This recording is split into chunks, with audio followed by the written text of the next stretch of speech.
Hello friends, welcome to our channel Hindi Kahani. आज हम सुनेंगे एक नई कहानी। तो चलो कहानी को सुनते हैं। एक गांव में एक बहुत ही पुराना और भूतिया हवेली स्थित थी। इस हवेली की बातें गांव के लोगों के बीच में बड़ी मशहूर थीं। अनेक अद्भुत और भयानक घटनाओं की अफवाहें जन्मे थीं, जिनमें इस हवेली के भूतों की आवाजें और संगीत का एहसास सबसे अधिक प्रमुख था। इसलिए ज्यादातर लोग रात्रि में इस हवेली के पास से गुजरना भी डरावना समझते थे। इस हवेली के एक बंद कमरे में एक बुढ़िया रहती थी, जो अकेली हो गई थी। उसे अपने परिवार से कोई संपर्क नहीं था और उसके पास किसी देखभालक या सहायता की भी कोई सूचना नहीं थी। लोग बताते थे कि उस बुढ़िया की आवाज और संगीत रात्रि में सुनाई पड़ते थे और यह घटना हर रात होती थी।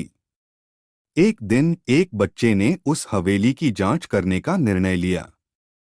उसके दोस्तों ने उसे इसके लिए ताने भी मारे, परंतु वह अकेले में उस हवेली की ओर चला गया। जैसे ही बच्चा हवेली के पास पहुंचा, उसने असामान्य आवाजें सुनी। धीरे धीरे बढ़ती हुई आवाजें और संगीत उसे विचलित करने लगे।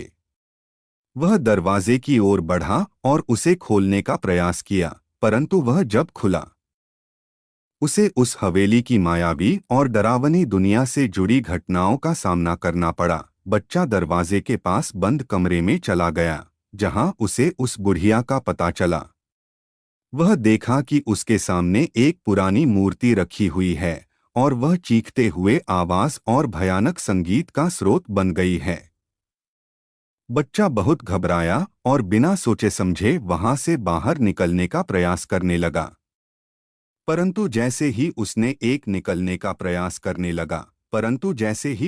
एक कदम आगे बढ़ाया, उसके पीछे दरवाजा बंद हो गया और उसे उस रूह के वश में ले गया।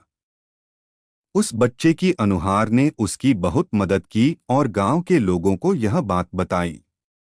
उन्होंने मिलकर हवेली में चढ़ाई और वह बुढ़िया को बचा लिया। और जब उन्होंने बच्चे को ढेर सारे दुखद रूप वाले गहरे रंग की लटकती हुई मूर्ति के पास जाते देखा, वे बुढ़िया के विषादपूर्ण इतिहास को समझने लगे। उस बुढ़िया की कहानी थी कि वह किसी शानदार संगीतकार थी जो अपनी स्वरमयी आवाज के लिए मशहूर थी।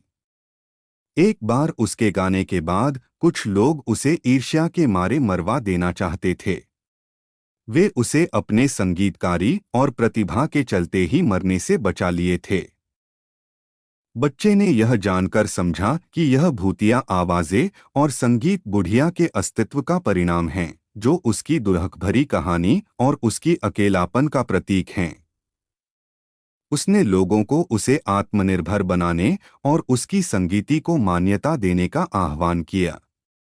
गांव के लोगों ने इसे सुनकर बुढ़िया की संगीति को पुनः सम्मान दिया और उसे गौरवपूर्ण रूप से जीने की सुविधा प्रदान की। वह हवेली फिर से सजी संवारी गई और संगीत के ध्वनि से यहाँ का वातावरण पुनर्स्थापित हुआ। वह बुढ़िया और उसके संगीत ने उस हवेली को एक नई पहचान और प्रतिष्ठा प्रदान की और उसे गांव का आदर्श स्थान बना दिया। वह बच्चा जिसने उसे खोजा और उजागर किया, उसे एक महान संगीतकार के रूप में याद किया जाता है, जो एक भूतिया अर्थ को देकर लोगों के दिलों में बसता है।